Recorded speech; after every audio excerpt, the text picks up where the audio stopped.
साथियों, ऐसे देखें तो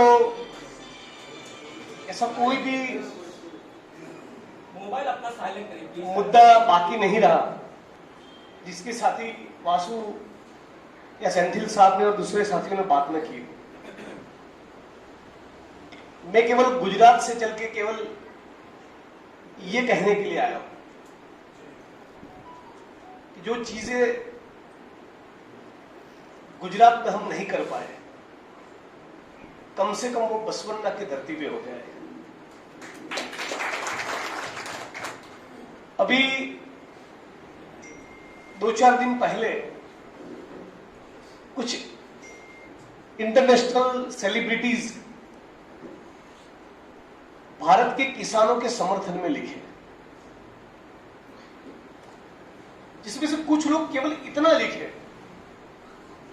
कि दिल्ली की सड़कों पर, टिकरी बॉर्डर में, सिंघू बॉर्डर में जो किसान लड़ाई लड़ रहे हैं, हम उनके साथ हैं। मोदी जी के खिलाफ कुछ नहीं, बीजेपी और आरएसएस के खिलाफ भी कुछ नहीं, केवल इतना लिखे, in solidarity with the agitating farmers.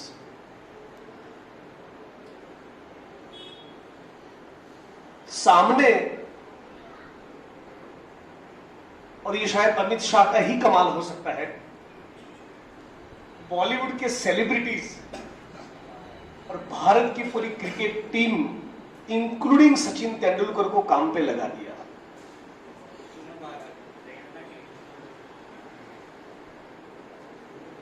और सचिन तेंदुलकर साहब, शायद उन्होंने कभी सोचा नहीं होगा कि इस मजदूर के पसीने से उनका बल्ला बना था,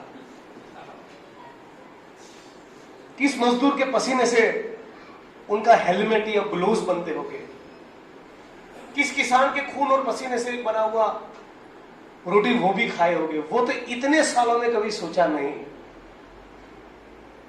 अचानक जो इंटरनेशनल फोर्सेस हमारे किसान के समर्थन की बात करती, उनके खिलाफ वो बल्ला लेकर निकल पड़े ट्विटर पर। ये फांसीवादी लोगों की आज इस मुल्क में औकात बन चुकी है, तो हमारे पास उसका क्या काउंटर है, ये हमारे पास उसका जवाब होगा। ये हमारे पास उसका काउंटर होगा। किसी ने खूब कहा है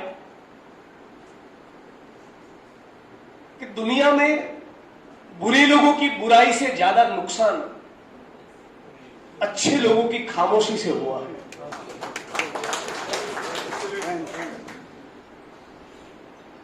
मैं सब भूल जाऊं, किसान, मजदूर, माइनॉरिटीज, कभी कभी सोचता हूं केवल शेड्यूल कास्ट, केवल दलित समाज का ही आंकड़ा देखे, कितने हैं भारत में? 21 करोड़ है।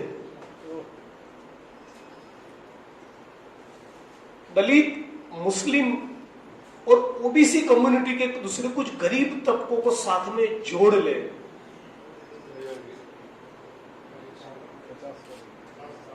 वेस्ट बंगाल की, पश्चिम बंगाल की बात करें, आज सुबह ही मैं और सेंथिल साहब बात कर रहे थे, 53% दलित मुस्लिम कॉम्बिनेशन है, फिर भी पिट हम ही रहे, फिर भी गाली हम ही खा रहे हैं। और अभी हम लोग उस नाजुक पड़ाव पर आकर खड़े हैं कि जहां 2 ओवर के अंदर 12 गेंदों में 50 रन करते हैं।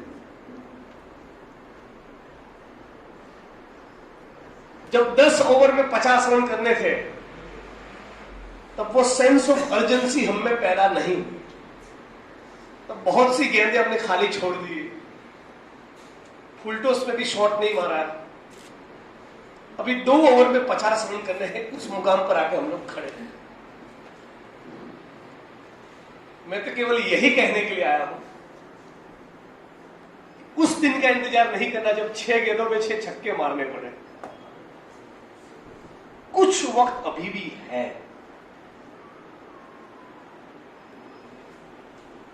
चौबीस के पहले यदि हम लोग ये प्लेटफॉर्म खड़ा कर रहे हैं और फिर भी यदि हार जाए तब उस बात की संतुष्टि होगी कि हम दिलो जान से प्रयास तो किए। इतना बड़ा मुल्क, फिर भी हम कोई ना वैकल्पिक राजनीति खड़ी कर पाए, ना वैकल्पिक मीडिया का कोई प्लेटफॉर्म खड़ा कर पाए। इतना बड़ा फेल्योर है हमारा। जेन्युइन लोग हैं, कमिटेड है, आरएसएस और बीजेपी के मुकाबले बहुत ज्यादा टैलेंटेड है, जज्बा भी है, ऊर्जा भी है, इस मुल्क को बचाना चाहते हैं। बचाने के बाद भगत सिंह और बाबा साहब अंबेडकर और मौलाना कलाम आजाद साहब के सपनों का भारत भी बनाना चाहते हैं। इन सब के बावजूद यदि हम लोग ऐसा प्लेटफॉर्म नहीं बना पाए, तो मुझे लगता है बहुत देर हो गई। मैं गुजरात से चल के केवल आपको हाथ जोड़कर यह कहने के लिए आया, हमको तो यहां चुनाव नहीं लड़ना है। हम तो गुजरात में विधायक हैं, कल को नहीं रहेंगे तब भी लड़ेंगे, क्योंकि जब नहीं थे तब भी लड़ते ही थे ना। तो हमको क्या मतलब? क्योंकि यदि कर्नाटका का यह प्रयोग सफल होता है, उस प्रयोग को बड़े नहीं तो छोटे स्केल पे गुजरात में लागू करने की हम कोशिश करें। ये मीडिया का प्रयोग, यदि गुजरात में हम लोग कुछ अच्छा प्रयोग कर रहे हैं, मूवमेंट का, आंदोलन का, मीडिया का और किसी भी फील्ड का, तो आप में से कुछ साथी उससे इंस्पायर होकर कर्नाटका में उसको लागू कर सकते हैं। लेकिन एक बात मैंने कर्नाटका के इन तमाम साथियों में देखी है, मैं जब भी आता था कर्नाटका तो गौरी लंकेश के घर ही रुकता था। अभी भी मुझे याद है, रात को 2:30 बजे गए, तभी वही हमको लेने के लिए आएगी, और एयरपोर्ट से उनका घर 1.25 घंटा 1.5 घंटा होगा। उनकी पूरी टीम, डॉक्टर वासु, नूर, अब तो सेंथिल साहब, ये सारे अपने अपने फील्ड में, अपने अपने क्षेत्र में बहुत तरक्की कर सकते थे, जमकर पैसा बना सकते थे। लेकिन ये वो लोग हैं जो ईमान का सौदा तो भूल जाओ, वो तो इस जीवन में उनसे नहीं होगा, लेकिन रात दिन केवल संघर्ष और अविरत संघर्ष कर रहे हैं। यदि ऐसे साथी इतना बढ़िया प्रोजेक्ट लेकर निकले हो और हम केवल दुआ दें, और यदि उसको फाइनेंस ना करें, तो उसका मतलब यह हुआ यार जिग्नेश मेवानी टीवी में बोलता बढ़िया है, लेकिन उसकी रैली का चंदा कहां से आएगा, वो हमारा विषय नहीं। इस एटीट्यूड से काम नहीं चलेगा। आप तमाम साथियों को अपने लिए इस प्लेटफॉर्म को फंड करना है। इनको इन साथियों के लिए नौबत ही नहीं आनी चाहिए मांगने। हम उनके बिहाफ पे आपको हाथ जोड़कर ये कहने के लिए आए कि तन मन धन से इस प्लेटफॉर्म को हमें खड़ा करना पड़ेगा। इतना रात दिन नफरत और जहर फैलाना, इसको कितना काउंटर हम कर पाएंगे यदि प्लेटफॉर्म नहीं है? एक रविश कुमार दिखा दिखाकर कितना दिखाएगा? मैं, सेंथिल साहब, कन्हैया कुमार कितना यूट्यूब पे भाषण करेंगे? उनकी भी एक लिमिटेशन है, हमारी भी एक लिमिटेशन है, और इसमें एक सिस्टम है। हमको आज आपने बुला दिया, भाषण कर दिए, किसी ने यूट्यूब पे डाल दिया, वायरल हुआ तो ठीक है, नहीं हुआ तो कुछ नहीं।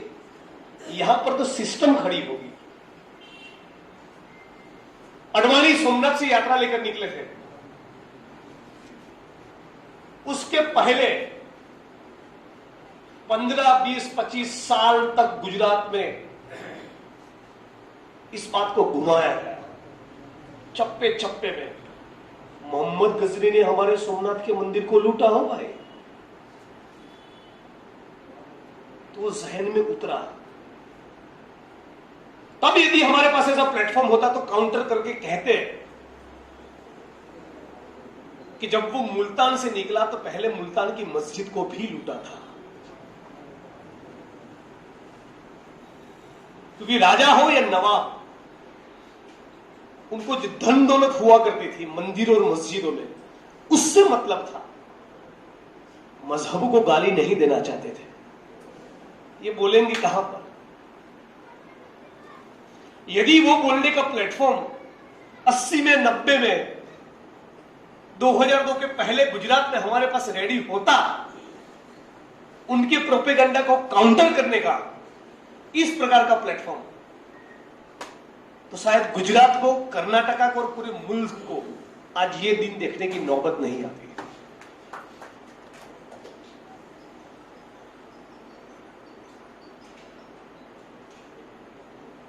एक दिन ऐसा नहीं जाता जहां पर व्हाट्सएप पे नफरत और जहर फैलाने वाली बात वो लोग न करते हो। एक दिन ऐसा नहीं जाता। लेकिन हमारे पास वो क्या जरिया है? मॉब लिंचिंग हुआ तो क्यों हुआ, कैसे हुआ, क्यों गलत है, उसके ऊपर हम बोलेंगे। लेकिन मान के चलिए अप्रैल, मई, जून, जुलाई, अगस्त, ये 5 महीने के दौरान भारत के किसी भी कोने में मॉब लिंचिंग नहीं होता है। उन 5-6 महीनों के दौरान भारत को कैसे तरक्की करनी चाहिए, उसके जो आइडियाज हमारे मन में है, वो हम किसको सुनाएंगे, कहां पर सुनाएंगे, कैसे सुनाएंगे, उनको घर घर कैसे पहुंचाएंगे। सेंथिल साहब ने कहा कि आइडिया ऑफ इंडिया हमारा बरकरार रहना चाहिए। उनका आइडिया ऑफ इंडिया गोलवलकर और सावरकर वाला है, सुखदेव, राजगुरु और भगत सिंह वाला है, सुभाष चंद्र बोस और बाबा साहब अंबेडकर के सपनों का है। तो वो क्या थे उनके सपने? उसको यदि नई पीढ़ी तक पहुंचाना है तो इस प्रकार का प्लेटफॉर्म हमको चाहिए।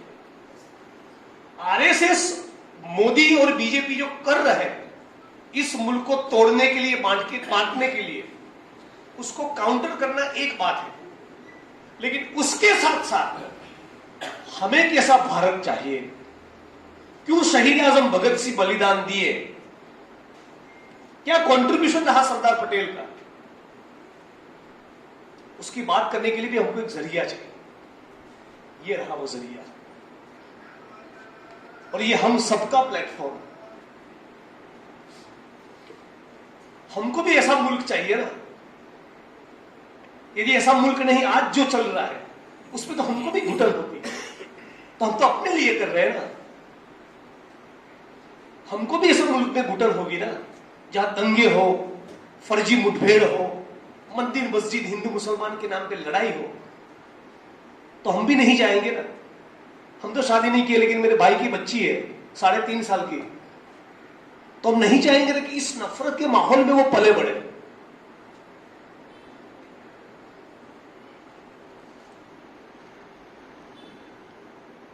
बस मुझे लगता है ज्यादा कुछ कहने की जरूरत नहीं है।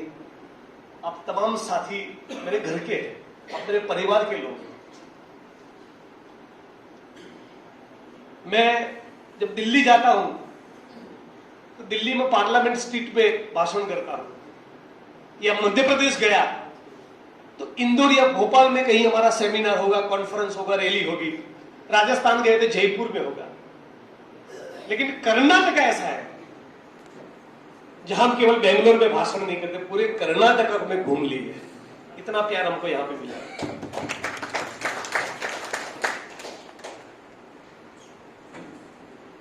और कर्नाटक में एक चीज मैंने बहुत करीबी देखा है। 20-21 राज्यों में मैं घुमा हूं। 200 लोगों की ऐसी छोटी मीटिंग से लेकर 5 लाख लोगों को एड्रेस किया है। बहुत जगह पर गया हूं पिछले 3, 4, 5 साल के दौरान। लेकिन कर्नाटका की ये जो पूरी टीम है, उसका जो कमिटमेंट है, उसमें जो जेन्युइननेस हमने देखा है, ईमानदारी देखी है, और सारे लोगों को साथ में लेकर चलना, बोलते तो सभी है, फांसीवाद के खिलाफ हम सबको एक मंच पे आना पड़ेगा। ना बड़ी बड़ी पार्टी एक साथ आ पाती है, ना एक्टिविस्ट लोग भी साथ आ पाते हैं। ये एक ऐसी टीम है जो सचमुच न केवल बात करती है, सचमुच सबको साथ में लेकर चलते हैं, वो करके दिखाए।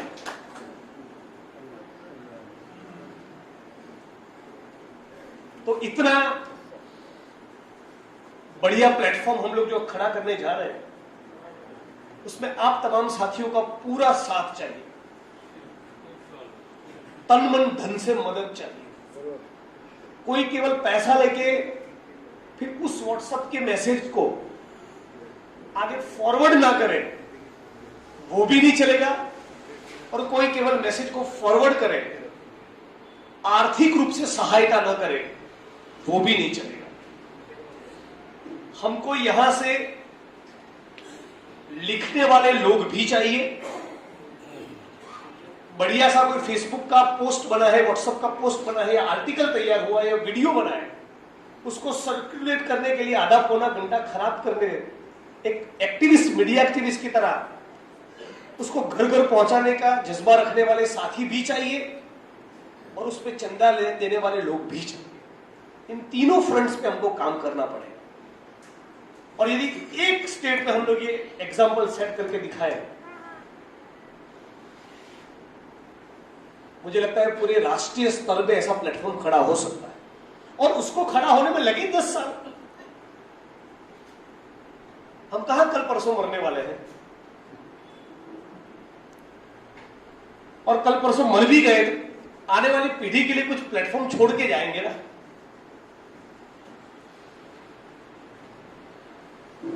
तो यदि वो आज ये प्लेटफॉर्म खड़ा नहीं किया तो बहुत देर हो जाएगी। बिल्कुल देर नहीं करनी है। आप तमाम साथियों को हाथ जोड़कर विनती करता हूं, रिक्वेस्ट करता हूं, यदि आपको हमारी बात में तनिक भी सच्चाई लगे, आपको लगे कि ये आदमी गुजरात से चलकर आए, उसकी बात में इतना भी सच्चाई है, थोड़ा भी ईमानदारी दिखे, हमारा तो कोई व्यक्तिगत स्वार्थ इसमें है नहीं ना। ऐसा नहीं कि सुबह सुबह हम पर आर्टिकल छपने वाले इसमें।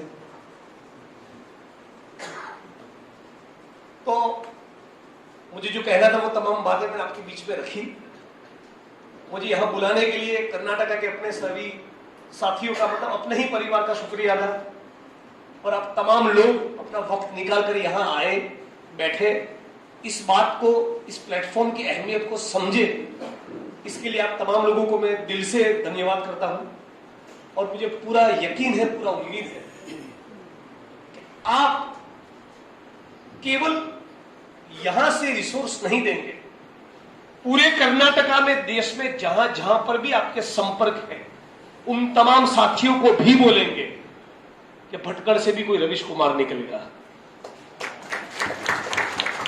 जहां पर भी आपके संपर्क है कि भारत को बचाने की, इस मुल्क को बचाने की, आइडिया ऑफ इंडिया को बचाने की इस लड़ाई में आप देश और दुनिया के किसी भी कोने में बैठे यहां पर कंट्रीब्यूट करिए। ये कंट्रीब्यूशन हमारी आने वाली पीढ़ी को एक तंदुरुस्त भारत देगा। सूखा सा, दुबला सा, पतला सा, कुपोषित नहीं, दिमागी तौर पे सड़ा हुआ नहीं, सक्षम, मजबूत, जिसमें संविधान के मूल्य, संविधान की प्रस्तावना में जो धर्मनिरपेक्ष समाजवादी लोकतंत्र की कल्पना की गई। आज कितने लोग कॉलेज गोइंग स्टूडेंट्स में से कितना बोल पाएंगे क्या है समाजवाद?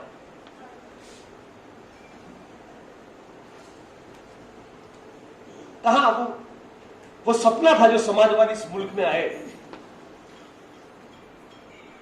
कमाने वाला खाएगा, लूटने वाला जाएगा।